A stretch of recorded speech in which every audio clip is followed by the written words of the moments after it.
ஏனோக்கின் முதலாம் புத்தகம். காவலாளர்கள். அதிகாரம் 2. சிருஷ்டிப்பு. வானத்தில் நடைபெறும் யாவற்றையும் கவனியுங்கள். அவைகள் தங்கள் சுற்றுப்பாதைகளை எவ்வாறு மாற்றுவதில்லை என்பதையும், வானத்தில் உள்ள சுடர்கள் யாவும் தங்கள் காலத்தில் ஒவ்வொன்றும் ஒழுங்காக உதித்து அஸ்தமிப்பதையும், தங்கள் நியமிக்கப்பட்ட ஒழுங்கை மீறாதிருப்பதையும் பாருங்கள். பூமியை கண்ணோக்குங்கள். அதில் ஆதி முதல் அந்தம் வரை நடைபெறும் காரியங்களை கவனியுங்கள். அவைகள் எவ்வளவு ஸ்திரமாயிருக்கின்றன. பூமியின் மேலுள்ள காரியங்கள் ஒன்றும் மாறாமல் இருக்கின்றன.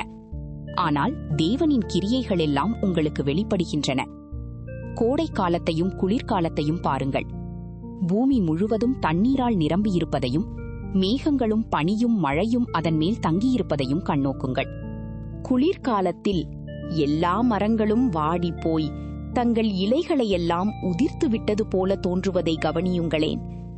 14 மரங்களைத் தவிர அவைகள் தங்கள் இலைகளை இழக்காமல் 2-3 ஆண்டுகள் வரை பழைய இலைகளை தக்க வைத்துக் கொண்டு புதிய இலைகள் வரும் வரை காத்திருக்கின்றன.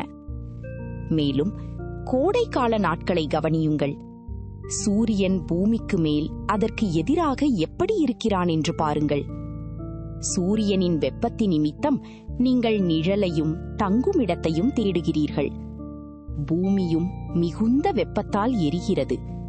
ஆதலால் அதன் வெப்பத்தின் நிமித்தம் நீங்கள் பூமியின் மீதோ பாறையின் மீதோ நடக்க இயலாது. மரங்கள் தங்களை பச்சை இலைகளால் மூடிக்கொண்டு கனி தருவதை கவனியுங்கள்.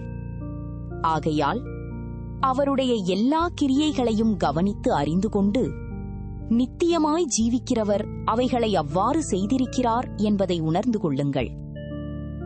அவருடைய எல்லா கிரியைகளும் நித்தியமாய் வருஷந்தோறும் இவ்வாறே தொடர்கின்றன. அவருக்காக அவைகள் நிறைவேற்றும் எல்லா பணிகளும் தங்கள் பணிகளை மாற்றிக் கொள்வதில்லை. ஆனால் தேவன் நியமித்தபடியே அது செய்யப்படுகிறது. அவ்வாறே கடலும் நதிகளும் தங்கள் பணிகளை நிறைவேற்றி அவருடைய கட்டளைகளிலிருந்து தங்கள் பணிகளை மாற்றாதிருப்பதையும் பாருங்கள். நீங்களோ நிலைத்திருக்கவில்லை, கர்த்தரின் கட்டளைகளையும் செய்யவில்லை. ஆனால் நீங்கள் வழி விலகி அவருடைய மகத்துவத்திற்கு விரோதமாக உங்கள் அசுத்த வாய்களால் பெருமையும் கடினமுமான வார்த்தைகளை பேசினீர்கள். ஓ கடின இருதயமுள்ளவர்களே, நீங்கள் சமாதானத்தை காண மாட்டீர்கள். ஆதலால் உங்கள் நாட்களை நீங்கள் சபிப்பீர்கள். உங்கள் ஜீவ வருஷங்கள் அழிந்து போம். உங்கள் அழிவின் வருஷங்கள் நித்திய அருவருப்பில் பெருகும். நீங்கள் இரக்கத்தை காண மாட்டீர்கள்.